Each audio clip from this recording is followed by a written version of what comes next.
इस मूवी की कहानी गॉडजिला वर्सेस कॉन्ग के 3 साल बाद की है, जब गॉडजिला और कॉन्ग ने मिलकर मेगा गॉडजिला को हरा दिया था। उसके बाद कॉन्ग होल अर्थ में रहने के लिए चला गया था और गॉडजिला समंदर के गहराई में। वही होल अर्थ में कॉन्ग के पीछे बहुत सारे टाइटन्स हमला करते हैं, लेकिन कॉन्ग ने अपने दुश्मनों के लिए अलग अलग तरह के जाल बिछा दिए थे। जब सारे टाइटन्स कॉन्ग को मारने के लिए आगे बढ़ते हैं, तब कॉन्ग एक पत्थर को गिरा देता है जहाँ पर एक बहुत बड़ी खाई होती है और टाइटन्स उस खाई में गिर जाते हैं और जो टाइटन्स बच जाते हैं वो कॉन्ग पर हमला करते हैं। कॉन्ग उन टाइटन्स को एक एक करके मार गिराता है और बाकी के टाइटन्स कॉन्ग को गुस्से में देखकर भाग जाते हैं। उसके बाद कॉन्ग एक बड़े झरने के नीचे नहाता है। कॉन्ग अपने आप को बहुत अकेला महसूस करता है क्योंकि उसे यहाँ पर अपनी जैसी प्रजाति नहीं दिखाई दे रही थी और जब वो खाना खा रहा होता है तब वो खाना खा नहीं पा रहा होता है क्योंकि उसके दांत में बहुत दर्द होने लगा था। तभी कॉन्ग को अपनी जैसी आवाज सुनाई देती है और वो उस आवाज के पीछे चला जाता है। तब उसे पता चलता है कि एक फ्रॉग उसकी आवाज की नकल कर रहा है। तब कॉन्ग बहुत निराश हो जाता है। तभी कॉन्ग के दांतों में बहुत दर्द होने लगता है और वो एक जगह पर शांत बैठता है। उसके बाद हमें डॉक्टर ईलिंग को दिखाया जाता है, जिसे हमने पिछले पार्ट में देखा था। डॉक्टर ईलिंग कहती है कि अभी तक हमने होल अर्थ को 5% एक्सप्लोर करा है, लेकिन होल अर्थ का इकोसिस्टम बहुत बड़ा है और उन्हें लगता है कि होल अर्थ में और भी कई नई जगह और नए विशाल टाइटन्स होंगे जिसकी हम कल्पना भी नहीं कर सकते। तभी हम देखते हैं कि गॉडजिला अचानक से उड़ जाता है और रोम शहर में आता है क्योंकि स्काइला नाम की टाइटन रोम शहर को तबाह कर रही थी, जो एक मकड़ी जैसी दिखाई देती है। गॉडजिला वहाँ पर आकर स्काइला पर हमला करता है और अपने एटॉमिक ब्रेथ से उसे एक ही झटके में खत्म कर देता है। स्काइला को मारने के बाद गॉडजिला रोम के कोलोसियम में आराम कर रहा होता है। मोनार्क को लगता है कि जब तक गॉडजिला और कॉन्ग अपने अपने इलाके में काम करेंगे तब तक शांति बनी रहेगी। वही मोनार्क को होल अर्थ से कुछ सिग्नल मिलते हैं। तब उन्हें पता चलता है कि होल अर्थ में एक बहुत बड़ा गड्ढा बन चुका है जिसके अंदर से रेडिएशन बाहर निकल रहे होते हैं, लेकिन वो अच्छे से समझ नहीं पा रहे थे कि ये आखिर में है क्या, इसलिए उसे अपने हेडक्वार्टर में भेज देते हैं। वही हमें स्कूल में जिया को दिखाया जाता है। जिया को हमने पिछले पार्ट में देखा था, जो ईवी मूल निवासी की अंतिम सदस्य होती है और डॉक्टर एलिन ने उसे गोद लिया था, लेकिन जिया ऊपरी सतह पर रहने से खुश नहीं थी और उसे कॉन्ग की बहुत चिंता होती है। जिया को भी उसी सिग्नल के विजन आते हैं और वो टेबल पर उसकी ड्राइंग बनाती है। जब एलिन उस ड्राइंग को देखती है तब उसे लगता है कि दोनों सिग्नल सेम है और उन दोनों सिग्नल का आपस में जरूर कुछ तो कनेक्शन होगा। इस बात को सुलझाने के लिए वो बर्नी के पास जाती है। डॉक्टर एलिन बर्नी को दोनों सिग्नल दिखाती है और उन सिग्नलों का मतलब समझने के लिए उसकी मदद मांगती है, लेकिन बर्नी मोनार्क पर काफी गुस्सा था क्योंकि मोनार्क ने ये बात सबको नहीं बताई थी कि मेगा गॉडजिला को हराने के लिए बर्नी का भी काफी योगदान था और वो एक ही शर्त पर उनकी मदद करेगा, जब उसे भी उनके साथ होल अर्थ में लेके जाओगे। डॉक्टर एलिन इस बात के लिए तैयार हो जाती है। तभी डॉक्टर एलिन को पता चलता है कि गॉडजिला भी जाग चुका है। वो तेजी से किसी के पीछे जा रहा है और ये लोग समझ जाते हैं कि जरूर दुनिया के ऊपर कोई खतरा आने वाला है, जिसे गॉडजिला ने पहले ही महसूस किया है। वही दूसरी तरफ कॉन्ग भी होल अर्थ से बाहर आ जाता है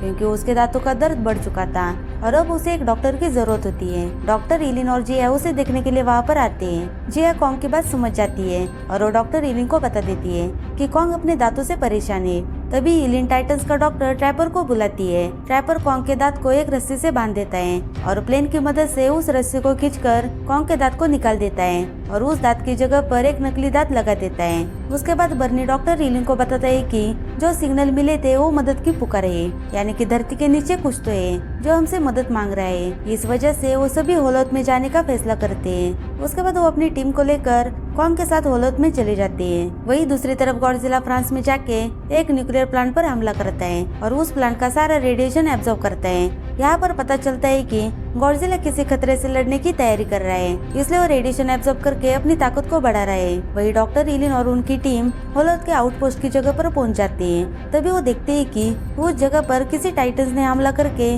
उस जगह को पूरी तरह से तबाह कर दिया था। वही कॉन्ग को उसके घर के पास एक गड्ढा दिखाई देता है। वो अपनी कुल्हाड़ी लेकर उस गड्ढे के अंदर कूद जाता है। कॉन्ग रोशनी का पीछा करते हुए एक नई जगह पर पहुंच जाता है। तब कॉन्ग को उसकी प्रजाति के कंकाल दिखाई देते हैं। थोड़ा आगे जाके कॉन्ग को एक साया नजर आता है। तभी कॉन्ग के सामने एक छोटा बंदर आ जाता है जिसका नाम सुको है। कॉन्ग उसे अपने पास बुलाता है। जब सुको कॉन्ग के पास जाता है तो वो कॉन्ग के हाथ को काट लेता है और वहाँ से भागने लगता है। कॉन्ग भी उसका पीछा करता है। तभी कॉन्ग के सामने 3 बड़े गोरिल्ला आ जाते हैं। वो गोरिल्ला कॉन्ग के ऊपर हमला करते हैं, लेकिन कॉन्ग उनमें से 2 गोरिल्ला को मार देता है और एक गोरिल्ला डर के मारे वहाँ से भाग जाता है। लेकिन कॉन्ग सुको को अपने पास से रख लेता है। कॉन्ग उसे उनके कबीले की जगह पर ले जाने के लिए मजबूर करता है और वो दोनों उस जगह पर जाने के लिए निकल पड़ते हैं। रास्ते में उन दोनों के बीच दोस्ती हो जाती है। अब सुको भी समझ चुका था कि कॉन्ग बुरा नहीं बल्कि अच्छा गोरिल्ला है। वही डॉक्टर ईलिंग की टीम उस सिग्नल का पीछा करते हुए एक खुफिया जगह पर पहुंच जाते हैं। वही गॉडजिला आर्कटिक ओशियन के एरिया में चला जाता है जहाँ पर नेचुरल रेडिएशन मौजूद होती है। वहाँ पर गॉडजिला का सामना टियामट टाइटन से होता है, लेकिन गॉडजिला अपने एटॉमिक ब्रेथ से उसके टुकड़े टुकड़े कर देता है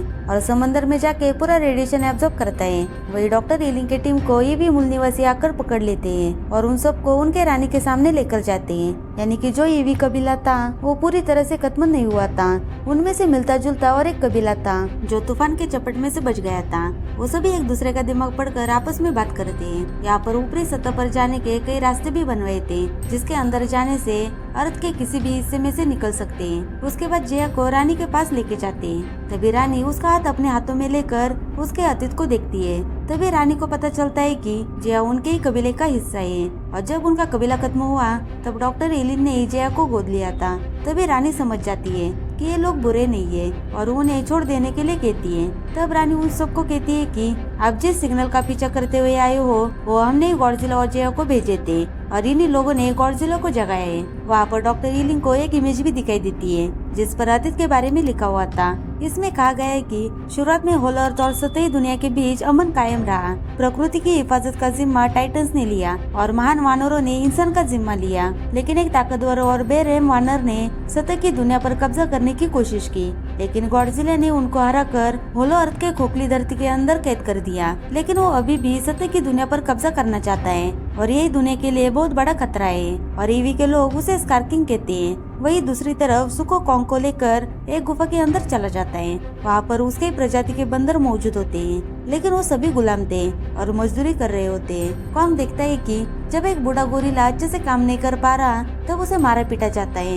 ये देखकर कॉन्ग को बहुत गुस्सा आता है और वो एक ही मुक्के में उसे मार गिराता है। तभी उनका राजा स्कारकिंग गोरिल्ला के सामने आता है। वो अलग ही प्रजाति का बंदर होता है। वो कॉन्ग का नकली दांत देखकर हंसने लगता है और उसका मजाक उड़ाता है। उसके बाद स्कारकिंग सुको पर गुस्सा होता है क्योंकि उसने कॉन्ग को अपने साथ यहाँ पर लाया होता है। तभी सुको के डैड बीच में आकर अपने बेटे को माफ करने के लिए कहता है, लेकिन स्कारकिंग सुको के डैड को लात मारकर खाई में फेंक देता है। इससे सुको बहुत रोने लगता है। वही स्कारकिंग अपना हड्डी वाला बेल्ट निकालता है जिसके आगे एक क्रिस्टल भी लगाया होता है। कॉन्ग भी बहुत गुस्से में था।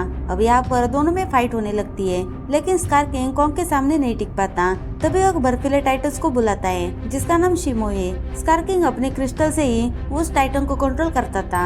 शिमो अपने एटॉमिक ब्रेथ से कॉन्ग पर हमला करता है। कॉन्ग अपने कुल्हाड़ी से उस ब्रेथ को रोकने की कोशिश करता है, लेकिन कॉन्ग का हाथ बर्फ से जम जाता है। कॉन्ग समझ जाता है कि वो इस टाइटन से नहीं जीत सकता। तब सुको उसे बाहर जाने का रास्ता बता देता है। तभी कॉन्ग उस रास्ते से भाग जाता है, लेकिन वो अपनी कुल्हाड़ी वहीं पर भूल जाता है और स्कारकिंग उस कुल्हाड़ी को अपने पास ही रख लेता है। वही दूसरी तरफ डॉक्टर ईलिंग को एक भविष्यवाणी लिखी हुई इमेज मिलती है कि जब दुनिया का अंत आएगा तब बचाने के लिए स्कल आइलैंड के ईवी कबीले से एक इंसान लौट आएगा और मोथरा को जगाएगा, जो ईवी की रक्षक और गॉडजिला की प्राचीन साथी मानी जाती है। यानी कि जिया मोथरा को जगाने की चाबी है। वही जिया अपने ईवी कबीले में आकर बहुत खुश थी और ये देखकर डॉक्टर ईलिंग को डर लगता है कि जिया उसे छोड़कर हमेशा यहीं पर न रह जाए। कॉन्ग जिया को महसूस करते हुए टेम्पल में पहुंच जाता है। उसके साथ सुको भी होता है। वही स्कारकिंग का वफादार भी कॉन्ग का पीछा करते हुए यहाँ तक पहुंच जाता है और इस जगह और सतह की दुनिया में जाने वाले रास्तों को देख लेता है और स्कारकिंग के पास जाकर सब कुछ बता देता है। ये सुनकर स्कारकिंग शिमो पर बैठकर ऊपरी सतह पर हमला करने के लिए निकल पड़ता है। गॉडजिला भी पूरी तरह से चार्ज हो चुका था और वो पहले से भी ज्यादा पावरफुल बन चुका होता है। उसका कलर भी बदलकर पिंक हो जाता है। वही दूसरी तरफ कॉन्ग बहुत घायल था। उसके हाथ की नस पूरी तरह से डैमेज हो चुकी थी। तभी doctor trapper prototype exoskeleton arm brace को कॉन्ग के हाथों पर फिट करता है, जिससे उसका हाथ ठीक हो जाएगा। वो अपना सारा दर्द भूल जाएगा और साथ ही उसका हाथ एनर्जी बूस्ट की वजह से पावरफुल बनेगा। कॉन्ग को नया हाथ बहुत पसंद आता है। तभी सुको देखता है कि स्कारकिंग अपनी फौज लेके इस कबीले की तरफ आ रहे हैं और वो ये बात कॉन्ग को जाकर बता देता है। कॉन्ग को पता था कि वो अकेले स्कारकिंग से मुकाबला नहीं कर सकता। उसे हराने के लिए गॉडजिला की मदद की जरूरत है, इसलिए वो ऊपरी सतह पर चला जाता है और वो गॉडजिला को बुलाने लगता है। लेकिन गॉडजिला कॉन्ग को अपना दुश्मन समझ लेता है उसे लगा कि कॉन्ग फाइट करने के लिए यहाँ पर आया है और वो कॉन्ग पर हमला करता है, लेकिन कॉन्ग उससे नहीं लड़ता बल्कि उसे समझाने की कोशिश करता है कि उसे उसकी मदद की जरूरत है। पर गॉडजिला उसकी बात नहीं समझता और उसे बुरी तरह से मारने लगता है। कॉन्ग को भी मजबूरन लड़ना पड़ता है। वही जिया होलोत में मोथरा को जगह देती है और मोथरा ऊपरी सतह पर जाने लगती है। वही गॉडजिला कॉन्ग के ऊपर एटॉमिक ब्रेथ छोड़ने वाला होता है, जिससे कॉन्ग का मरना कंफर्म था, क्योंकि खुद को बचाने के लिए उसके पास अपनी कुल्हाड़ी भी नहीं होती। तभी मोथरा वहाँ पर आ जाती है। गॉडजिला मोथरा को देखकर समझ जाता है कि कॉन्ग उसका दुश्मन नहीं है, वो तो सिर्फ उसकी मदद लेने के लिए आए हैं। उसके बाद मोथरा, गॉडजिला और कॉन्ग वापस होलोट में चले जाते हैं। वही स्कार किंग अपनी फौज लेके उसी पोर्टल वाली जगह पर पहुंच जाते हैं जहाँ से वो अर्थ पर जाने वाले थे। लेकिन ईवी के पास ऐसी टेक्नोलॉजी होती है जिससे कोई टाइटन्स इनके ऊपर हमला करे तो ये टेक्नोलॉजी ग्रेविटी को रिवर्स कर देंगे। इससे टाइटन्स ऊपर की ओर चले जाएंगे। लेकिन स्कार किंग ये सब समझ जाता है और शिमो की मदद से उन पत्थरों को फ्रीज करता है, जिससे वो पोर्टल बंद नहीं होता। वो शिमो के साथ अर्थ में जाने वाला होता है। तभी कॉन्ग, गॉडजिला और मोथरा आके उनसे लड़ने लगते हैं। ये सीन बहुत कमाल का दिखाया गया है। वही गॉडजिला अपने एटॉमिक ब्रेथ से उस रिवर्स ग्रेविटी को फिर से स्टार्ट करवाता है और शिमो को मारने के लिए तेजी से उसकी तरफ बढ़ता है। कॉन्ग भी गॉडजिला के ऊपर बैठ जाता है और जोर से जंप लगाकर स्कार किंग को पंच मारने वाला होता है, लेकिन तभी रिवर्स ग्रेविटी चालू हो जाती है। ग्रेविटी होने के बावजूद भी वो एक दूसरे को मार रहे होते हैं। मोथरा और सुको भी उनकी मदद कर रहा होता है। तभी ग्रेविटी खत्म हो जाती है और गॉडजिला, कॉन्ग, शिमो और स्कार किंग उस पोर्टल में गिर जाते हैं और सीधा ब्राजील में पहुंच जाते हैं। स्कार किंग अर्थ पर आकर बहुत खुश होता है और वो क्रिस्टल की मदद से शिमो को पूरी जगह बर्फ से ढकने के लिए कहता है। स्कार किंग के कहने पर शिमो अपनी बर्फीली सांस आसमान में छोड़ता है, जिससे आसमान ढक जाता है और सूरज छिप जाता है। लेकिन तभी गॉडजिला आकर शिमो को बीच में ही रोक लेता है। अब वो दोनों टीम बनाकर लड़ना शुरू कर देते हैं। कॉन्ग स्कार किंग के मुंह पर एक जोरदार पंच मार देता है, जिससे उसका एक दांत टूट जाता है।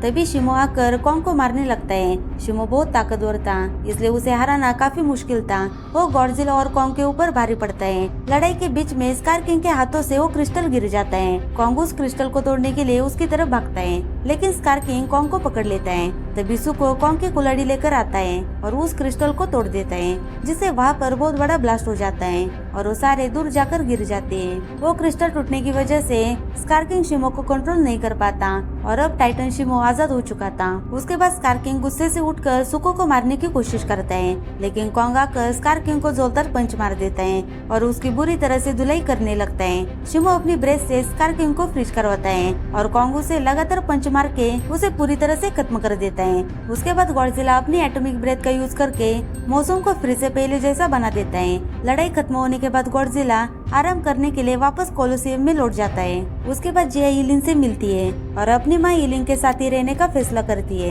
इससे इलिन बहुत खुश हो जाती है। वही कॉन्ग सुको के साथ होलोत में उसी कबीले के पास जाता है। अब इसी कबीले का राजा कॉन्ग है। ये सभी गोरिल्ले अब किसी के भी गुलाम नहीं है। और इसी के साथ मूवी यहाँ पर खत्म हो जाती है। Thank you for watching.